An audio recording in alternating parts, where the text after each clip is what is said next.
I work in a job centre and I've worked there for about 18 years. So it's quite funny really. And I don't think the people who work there really understand about working for Lucian. I don't think they quite understand what it's about.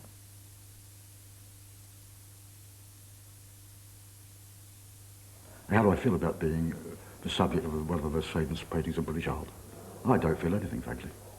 I mean, I've no attitude about it whatsoever. I mean, I think I'm a person in myself. I mean, that my actual existence is a damn sight more important than any painting anybody would ever do with me. I know that. I mean, I'm the poet, not the painting for me. That's the way I see it.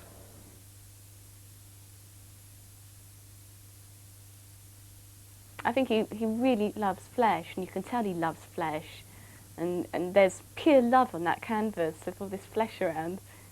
You can tell, the reworking of things, and you know, sort of like the amount of paint that's on here, there and everywhere. Sort of like, you can see it being reworked and reworked and reworked, and because I've been there and been painted, I can tell how much he was in love with that particular part, because when he loves a particular part of a person, he will lovingly repaint it and paint it and paint it and build it up. And there's just literally, it's just pure love of flesh.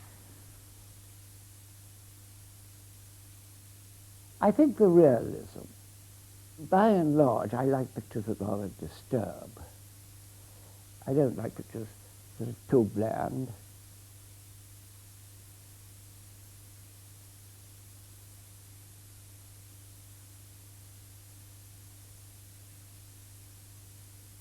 I'm always very suspicious of people who want to know who's in the top 10 and who's top of the top 10 at any one time. But actually, if you look around the world today and look at painters who are being inventive and being individual and being recognizable and in fact achieving great things, well, Freud bobs to the top almost without dispute, I think. And the reason is that he's tackled and still tackling the oldest subject of all, which is the human figure and the way we look, the way we are, and therefore the way we are in the world around us.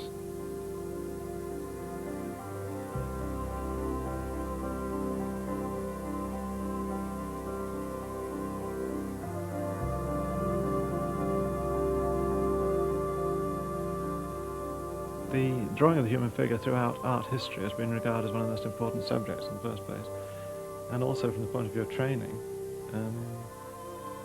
It's been regarded as an absolutely essential part of any artist's training. Well, Freud presents us with his merciless observation of the human body, brilliantly expressed in line and colour. And he's regarded by many as one of the finest figurative painters alive today. Well, I take Freud seriously, and he's a major contender, and I think that he tries for greatness and takes risks. I think that Freud is unusual in British art today because he is a person that tries to take risks and is not afraid to take risks. Well, I think Lucian Freud goes beyond the figurative because he works with figures so much. He goes beyond just the marks and gives you the bulk and the essence of that being and what they're really about. Some of them one might describe as slightly disturbing, possibly. Well, the images themselves are extremely powerful.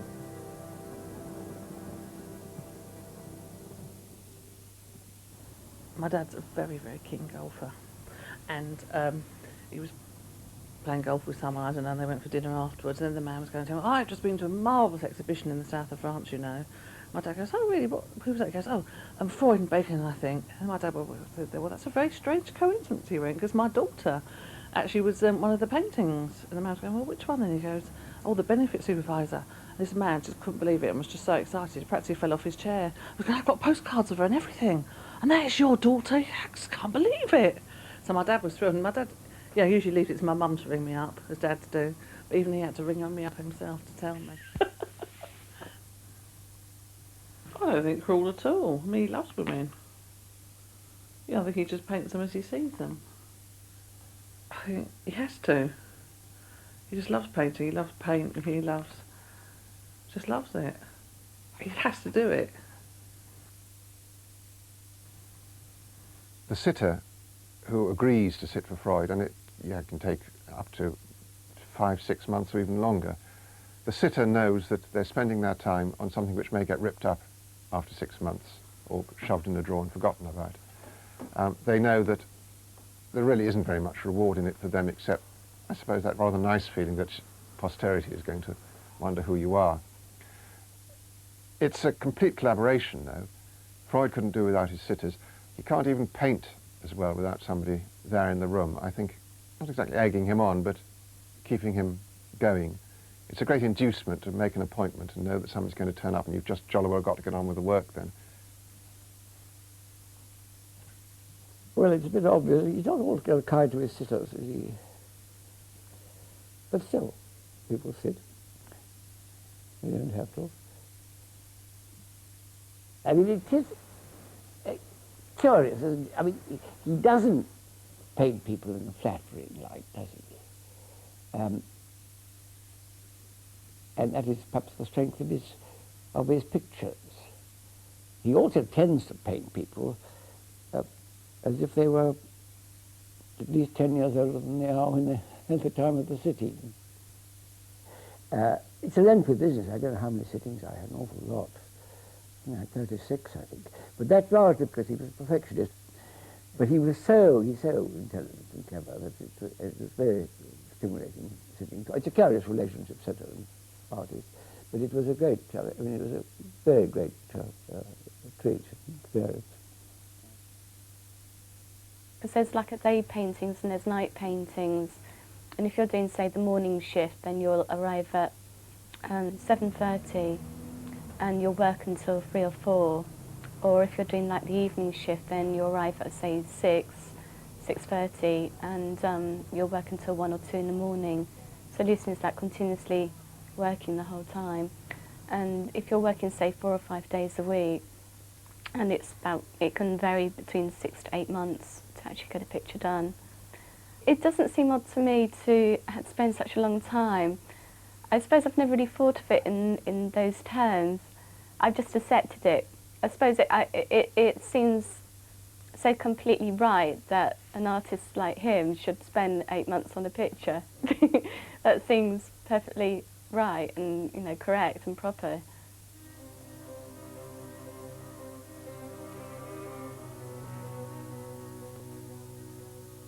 Well, I had to stand for possibly 5 hours a day for, I don't know, something 5 or 6 months. Pretty most days of the week, in point of fact, quite a long time. And he had me holding a cigarette in my hand, which was my left hand, and I don't normally hold a cigarette in my left hand. I'm right-handed, you see. Well, it's just what he wanted. I mean, it wasn't anything I particularly thought of doing. I mean, you know, he just said, look, would you stand there, would you do this, and so on, and so I did what he said. I'm a cooperative sort of person. One thing he wouldn't let me do was look at a watch, you know, which I didn't care for too much. I thought it's my time as much as yours. I've got a right to know what it is. Well, one was a bit, don't know, probably didn't do one any harm in the long run, but one did feel one was rather being drained, you know. I think one's sort of got it all back, but at the time it was a bit hard. You know, people delving into you, as it were. There's Harry Diamond, a kind of photographer man about Soho, looking somewhat furtive, somewhat trapped in the corner there, and there's this palm tree brought in from the balcony outside to kind of partner him. The kind of implication that Harry Diamond can't get the girls and that the palm tree is what he's palmed off with. There's all sorts of kind of insinuations going on in this very dry-looking painting. But what's great about it is, first of all, its size. It's extraordinarily big. It was an extraordinary thing for Freud to achieve then, and after that, he didn't really look back. But also, it's got this tense, unstated atmosphere. There's somebody loitering in the street outside. There's a feeling that, you know, Graham Greene or perhaps rather grubby poems by Auden or early Larkin are all impending. These are furtive, unhappy people, not quite at ease with their surroundings. You did play bridge, do you? I can't remember. You played bridge.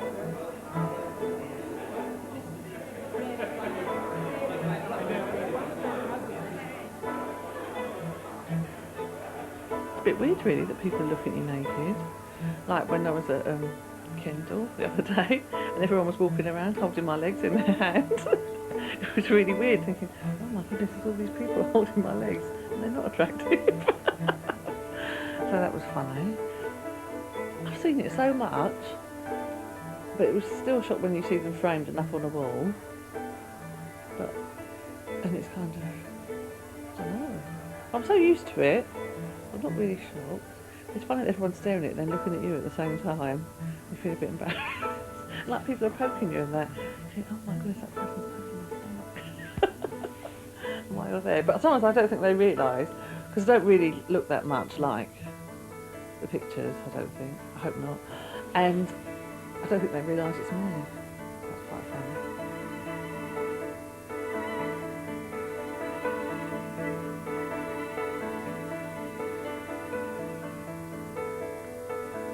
Obviously, the first glance at this extraordinary, huge picture, it's a picture which doesn't even reproduce, and you can't see it on the TV screen. It's an enormous picture. It's sort of life-size. It's bigger than oneself. It's taller than oneself. This tall, grand painting in which somebody who's herself phenomenal-looking, massively grand and big and strong-looking, is really asleep. I mean, her head is digging into her hand. She's really well away. And behind her, there's this luxuriant jungle life going on. The rich colours, the extraordinarily bold composition. It's grand and it's wonderful. And in fact, I don't think anybody's done anything much like it since Courbet or since Rubens. It's an extraordinary painting to paint at the end of the 20th century. And what's more, it looks brand new. It is a brand new painting, but done in a tradition which goes back centuries. I love all the paintings that he's done of Sue, and because he's really good with flesh, and he makes it, for me, he doesn't make it look ugly. He makes it look wondrous and mysterious, and that it has a life of its own in this living person. That's what I like most about all of the pictures that he's done. I just think because women are really beautiful, and I'd much rather look at a woman than I would a naked man. Because like, men tend to be lots of sticks and bones, you know, sort of like, they're kind of like, they don't seem to have the mystery or sort of like that enticement that the female form seems to have. I mean, for me, I'm always like much more into seeing a picture of a woman than I am a man. Yeah, but nowadays when I look at like, old paintings like from, 300 or 400 years ago, and you look at them, like, years ago I thought, oh, that's really marvellous. And then I look at it, it's just like plain whiteness. And all the lumps and the bumps that you have on your flesh aren't there. They're just like smooth, faces like a smooth white moon, and the hands are long and white and thin. And that's not really what flesh is like. So if you look at anyone, they've got bumps and different colours and different muscle tones and bits of flab, and really that's what it's like. In the studio itself, it's like when you're being painted, it's completely quiet, and you just have an awful lot of time to actually think to yourself. You can just go off into your own little world. And it's probably the only time that you actually have quality time to yourself. You're able to think about things that that are important to you. It's very rare that I can achieve that now because I'm not sitting anymore. It's very, very difficult to achieve that same kind of quietness. It's really quiet, apart from Lucian with the odd like outburst from Lucian, when he kicks the canvas or something. But and it's just completely timeless. You don't really have an idea of time. The atmosphere is just, I don't know, it's sort of like old grandfather time really comes to mind. It's sort of like, and you feel as if there's like a clock ticking away, but there isn't anything at all like that. And you just feel as if you're part of this like a different kind of universe. It's a really nice feeling. It's like being in the womb of sorts. Because you're in that position, your body just kind of goes to sleep, and then you just have really, really spooky dreams because you weren't really in a proper deep sleep. And then sometimes you just wake up like this, shuddering, because the dreams were so real, and it was like you were dreaming you were in the studio, and things like that. And other people I know who sat for him said they had exactly the same things happen to them. And it was just, cause it's like forcing yourself to go to sleep when you're not tired. And it's just so spooky.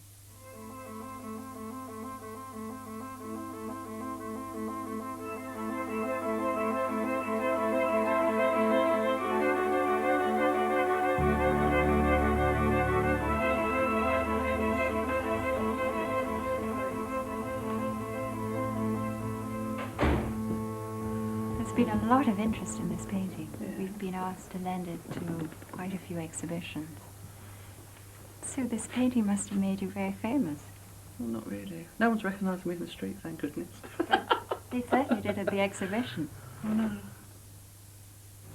And to start the painting, did he in fact make a drawing or any kind of... No, he never does a sketch first, really. No. Just gets the canvas.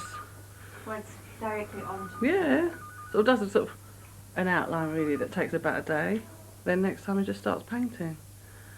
And with pictures of me, I've noticed he tries to sort of does washes in the colour of the whole canvas. Yes. But there might be a little corner left. But other pictures he does like tiny bit in the middle, then work out. You know, originally the picture was a bit smaller, but he kind of got carried away, so he stretched it out a bit. So if you kind of look closely, like these zigzags here, we can just about see where it was joined up, and he sort of gets somebody to come along, sticks extra canvas on it. So that's quite exciting when that happens. It sort of changes the whole picture really when there's extra bits stuck on, and he gets very excited. I think originally my caterpillar boots were going to be in it, which have really sort of placed it in the era that it was, you know, everyone would know it was 1990, but decided not to have those. There was going to be a big galvanised bucket full of water in the front there that I had to sort of find my way around to get onto the settee. That was only there for about 3 weeks though when he got rid of that. So in fact the bucket would still be there and just Yeah, painted it was never really painted properly, it was just like sort of an outline like the top of the bucket and the shape of there, but I think it would be just kind of about here it would be. It was like very much in the middle of the painting, to break it up. Do you know how he decides when he's actually finished the work of art?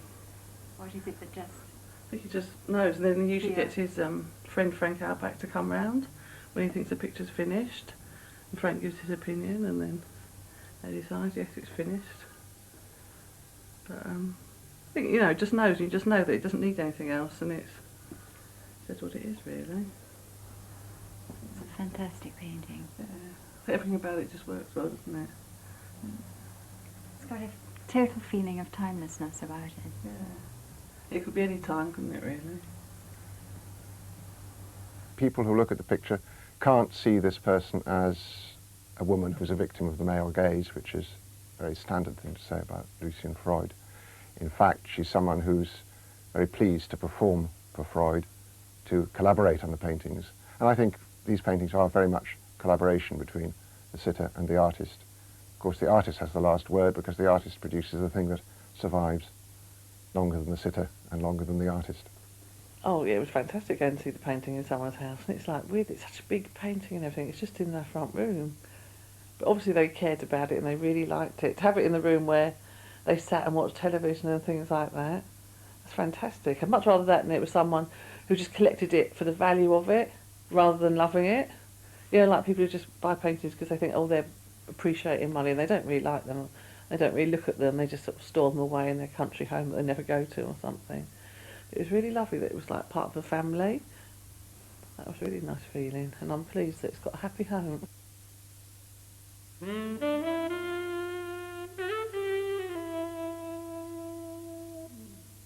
Two figures on a bed in front of a screen. It's not a bedroom, it's quite obviously a studio, it was painted in the studio. And the figures, we don't know who they are, but actually they are Leigh Bowery, the Australian performance artist, and Nicola Bateman, who appears in other paintings by Freud. They both appear in various Freud paintings. Nicola asleep beside him. It's a wonderfully suave, elegant sort of painting of people who are themselves very extraordinary.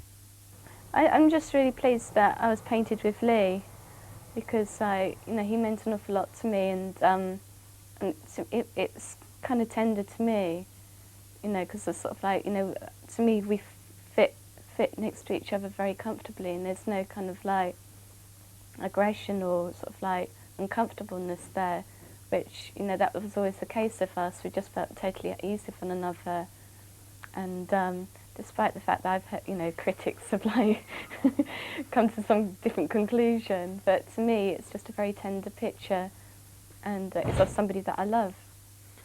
Leigh Bowery was an extraordinary figure.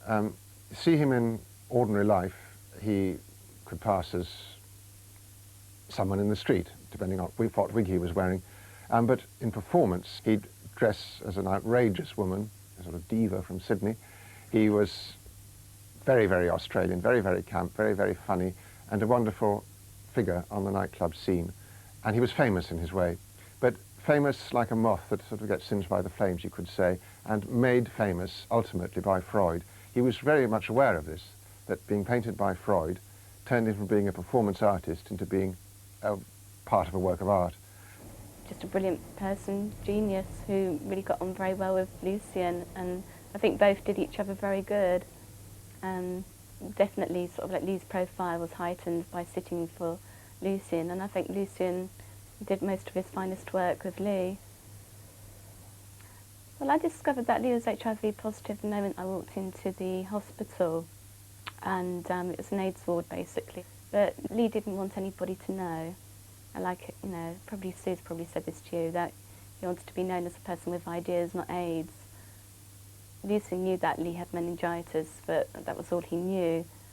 And I don't know if he could quite understand. I would just be sitting for Lucian with like just tears streaming down my face for most of the sittings up to that point, and that was the one of me in the attic. And I think that's why he likes that painting so much. And it just got worse and worse and worse. And after Christmas, I was just round there and they went, well, we think he's going to die. And it was just like really shocking. Lucian came to visit Leigh a couple of times, but Leigh was zonked out by that point. And Leigh died sort of a few days later, really, and I was just with him all day and all night. Oh, I think they're marvellous. You know, especially this one that he did just before he died, where he's standing up, really proud, sort of, I think it's called Leigh in the Skylight. That's fantastic. And only he was like standing there as well, really ill.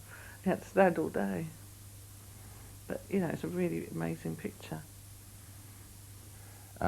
Leigh died, unfortunately, 18 months or so ago.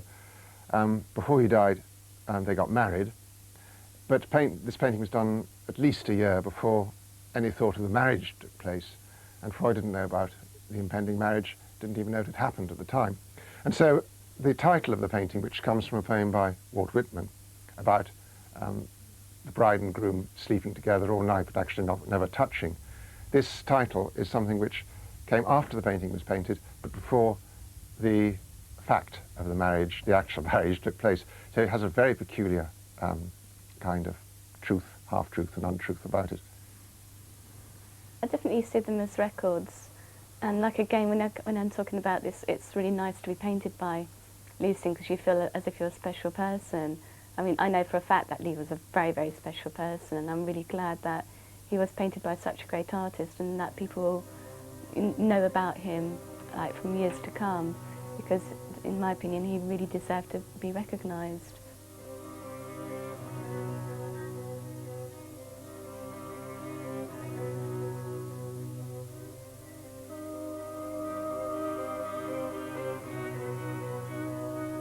I rather loved sitting for him because he is such a clever man. It was a real, and he made one thing, it was a real intellectual stimulus.